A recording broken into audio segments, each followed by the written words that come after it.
10वीं बोर्ड परीक्षा 2024 12 मार्च 2024 को आपके हिंदी का पेपर होने वाला है। आपकी जो किताब है क्षितिज किताब, ठीक है, गद्य खंड और पद्य खंड दोनों किताबें हैं, इसमें दोनों भाग इसके। क्षितिज के में भी दो भाग इसके, एक तो पद्य खंड है और एक इसमें आपके गद्य खंड है। तो दोनों में से आपके जो 12-12 क्वेश्चन पूछे जाएंगे, ठीक है, दोनों में से आपके टोटल 12-12 क्वेश्चन पूछे जाएंगे और टोटल नंबर कितने हो जाएंगे आपके 34 नंबर हो जाएंगे, ठीक है। 24 नंबर के 34 क्वेश्चन इस पर आपके पूछे जाएंगे। और अगर आप ये वीडियो शुरू से अंत तक देख लेते हैं तो आपके जो 34 में से 34 नंबर जो आराम से आप प्राप्त कर पाएंगे, क्योंकि हम इंपॉर्टेंट क्वेश्चन की इस वीडियो में चर्चा करेंगे जो कि आपके बोर्ड परीक्षा में आने वाले हैं। तो वीडियो को शुरू से अंत तक देखना और चैनल को सब्सक्राइब जरूर कर लेना। ये देखो किस प्रकार की क्वेश्चन आपके इस किताब में से पूछे जाएंगे क्षितिज में से। देखो 4-4 क्वेश्चन तो गद्य खंड और पद्य खंड दोनों में से आपके अब्बस सदर के पूछे जाएंगे, टोटल 8 नंबर हो जाएंगे। फिर 4-4 क्वेश्चन वन लाइनर होंगे, एक लाइन के जो नंबर होंगे वो वाले, वो 8 क्वेश्चन 8 नंबर के वो हो जाएंगे।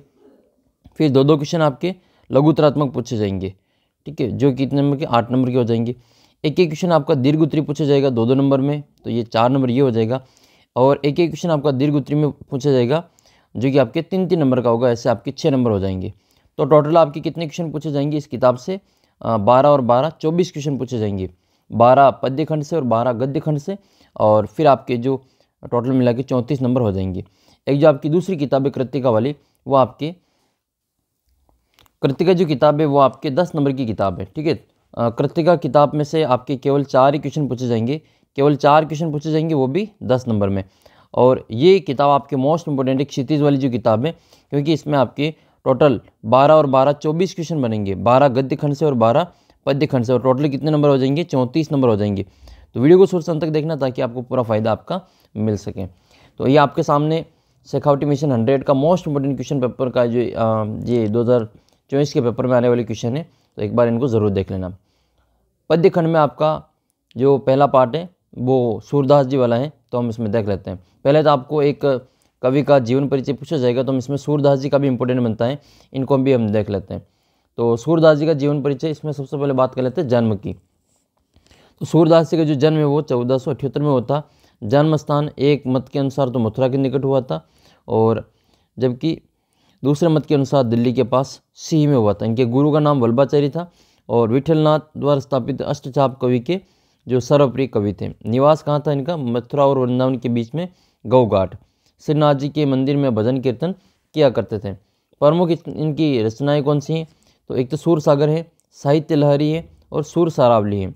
प्रिय रस कौन सा है? वात्सल्य रस और श्रृंगार रस के साथ भक्ति वात्सल्य के सम्राट है। भाषा कौन सी इनकी? तो ब्रज भाषा है। निधन कब हुआ? तो निधन आपके 1583 में पारसोली में हुआ था। प्रारंभ में दास्य पश्चात के संघीय भाव की भक्ति हैं। हिंदी साहित्य में भ्रमर गीत की परंपरा के वास्तविक प्रवर्तक पाठ्यक्रम में संकलित चारों पद सूर सागर के भ्रमर गीत से ही लिए गए हैं। तो भ्रमर गीत की भाषा कैसी है? तो ब्रज भाषा आपको याद रखनी है। भ्रमर गीत सूरदास जी की प्रसिद्ध रचना सूर सागर का ही 10वां स्कंद है। तो ये भी आपसे पूछ सकते हैं कि जो भ्रमर गीत है वो कहाँ से लिया गए हैं? तो सूरदास जी की जो रचना है सूर सागर वहाँ से लिया गए हैं। भक्ति काल के सगुण भक्तिधारा के कृष्ण भक्ति कवि थे। हिंदी साहित्य के चमकते सूर्य की उपमा सूर सूर तुलसी शशि। पुष्टि मार्ग का जहाज जात पंक्ति सूरदास की के लिए विठलनाथ ने कही थी। अब इसके जो इंपॉर्टेंट क्वेश्चन है वो हम देख लेते हैं। पहला क्वेश्चन ये है कि गोपियों ने किसके बहाने उद्धव पर व्यंग्य किया? तो भ्रमर के बहाने व्यंग्य किया है। गोपियों को छोड़कर श्री कृष्ण कहाँ चले गए? तो वो मथुरा चले गए थे। मोस्ट इंपोर्टेंट है मधुकर। मधुकर का उपयोग किसके लिए हुआ है? तो मधुकर का उपयोग उद्धव के लिए हुआ है। गोपियों ने उद्धव की योग साधना को किसकी उपमा दी? तो कड़वी ककड़ी की साधना की उपमा दी गई थी। पुरीनी शब्द का मतलब क्या है? वो है कमल।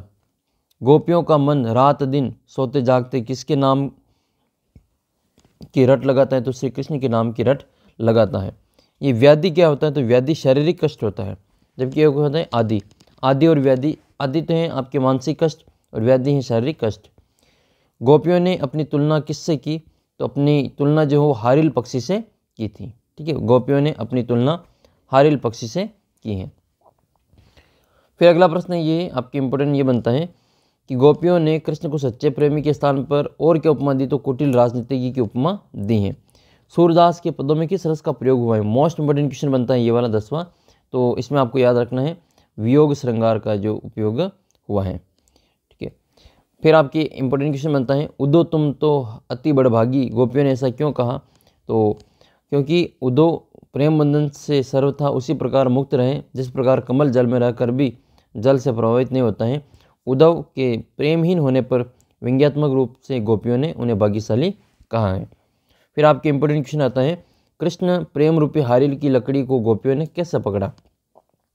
कि जिस प्रकार हारिल पक्षी रात दिन अपने पंजों में लकड़ी के टुकड़ों को थामे रहता है, उसी प्रकार गोपियाँ भी मन क्रम और वचन से दृढ़ निश्चय करके कृष्ण के प्रति एकनिष्ठ प्रेम को अपने मन में बसाए रखती हैं। फिर आपका इंपोर्टेंट क्वेश्चन ये बनता है कि मन ही माज रही गोपियों ने ऐसा क्यों कहा? तो गोपियों के अनुसार कृष्ण मथुरा से वापस आएंगे और उनकी वीरा वेदना को सुनेंगे, परंतु इस उम्मीद के विपरीत कृष्ण स्वयं न आकर उद्धव के माध्यम से उन्हें ब्रह्म ज्ञान योग संदेश भिजवा रहे हैं और इस प्रकार गोपियों के मन की अभिलाषा मन में ही रह गई है। फिर आपके दूसरा पार्ट आता है तुलसीदास जी। तुलसीदास जी का भी जीवन परिचय आपसे पूछा जा सकता है, इंपॉर्टेंट है। 2022 में इनका जीवन परिचय पूछा हुआ था, तो इनका जीवन परिचय एक बार आपको ज़रूर देखना चाहिए। जन्म स्थान और जन्म कौन सा है, कब हुआ था? तो 1532 में जन्म हुआ था आपके राजापुर गांव, बांदा जिला, उत्तर प्रदेश में। कुछ विद्वान के अनुसार जो सुकर या सौरो क्षेत्र जिला एटा में इनका जन्म हुआ था। इनके गुरु का नाम क्या था? तो गुरु नरहरिदास था, जिसको हम नरहैया नंद भी कहते हैं। माता पिता का नाम हुलसी और आत्माराम दुबे था। पालन पोषण किसने किया? तो दासी चुनिया ने या मुनिया नामक जो ने किया था। जन्म समय मूल नक्षत्र था, अभुक्त मूल नक्षत्र। बचपन का नाम क्या था? राम बोला। पत्नी का नाम रत्नावली था और भाषा इनकी थी अवधी और ब्रज भाषा। जो इनकी जो रामचरितमानस है वो अवधी भाषा में ही लिखी हुई है। सगुण मार्गी राम भक्त कवि हैं, दास्य भाव की भक्ति करते थे। इनकी प्रमुख रचनाएं जो मोस्ट इंपोर्टेंट है, एक तो रामचरितमानस है, एक इनकी कवितावली है, एक गीतावली है, दोहावली है, विनय पत्रिका मोस्ट इंपोर्टेंट है इसमें। इसके अलावा हनुमान बहु, राम लला नच्चू, पार्वती मंगल, जानकी मंगल इनकी प्रमुख रचना है। परलोक गमन संवत ये 1623, विक्रम संवत इसमें आपके संत है आपके 1623 और विक्रम संवत है 1680। और फिर हम इसमें देख लेते हैं इनके इम्पोर्टेंट क्वेश्चन। ये आपकी किताब में जो दे रखा वो रामचरित मानस का जो बाल कांड है, उससे बाल कांड से जो राम लक्ष्मण और परशुराम संवाद है उसके बारे में वर्णन किया गया है। तो इसमें आपके एक अर्थ शब्द है महाभट। तो महाभट का मतलब क्या होता है? महाभट का मतलब होता है महान योद्धा।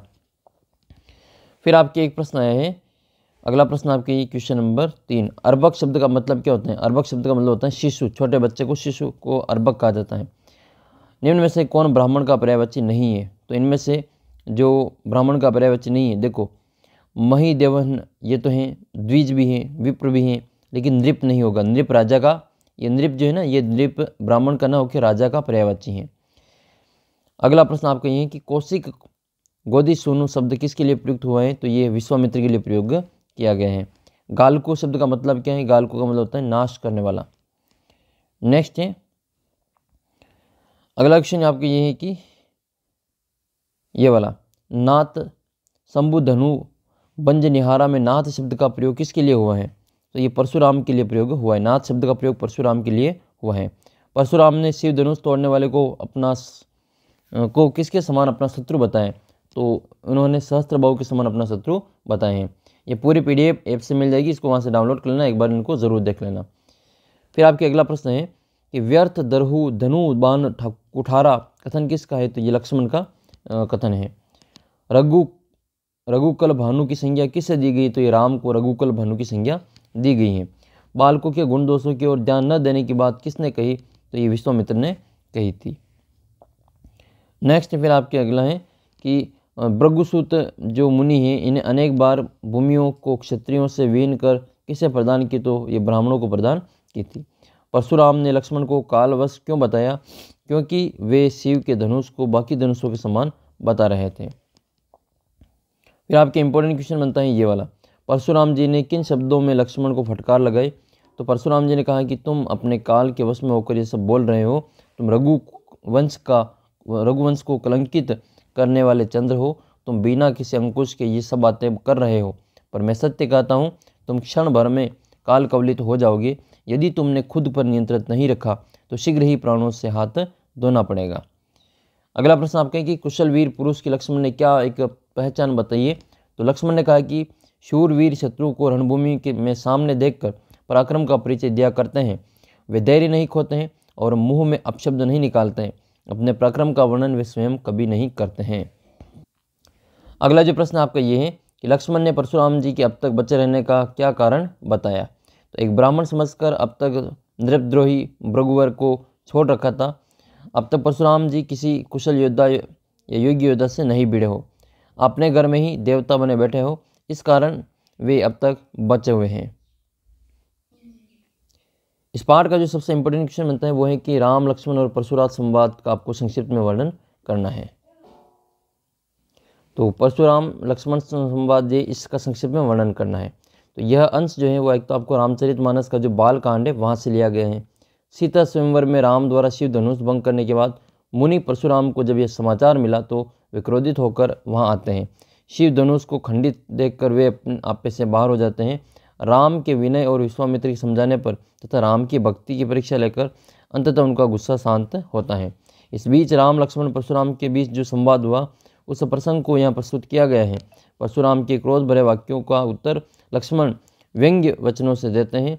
इस प्रसंग की विशेषता है लक्ष्मण की वीर रस से सजी व्यंग्योक्तियाँ और व्यंजना शैली की सरस अभिव्यक्ति की गई है।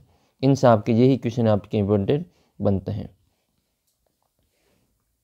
फिर आपके कुछ शब्द दे रखे, इनका आपको अर्थ होना चाहिए। जैसे एक सुबट, सुबट का मतलब होता है रणकुशल योद्धा। नृपद्रोही राजाओं, ठीक है, क्षत्रियों का विरोधी परशुराम। और नेवारे का मतलब होता है रोकना, मना करना। और कृष्णों का मतलब होता है अग्नि।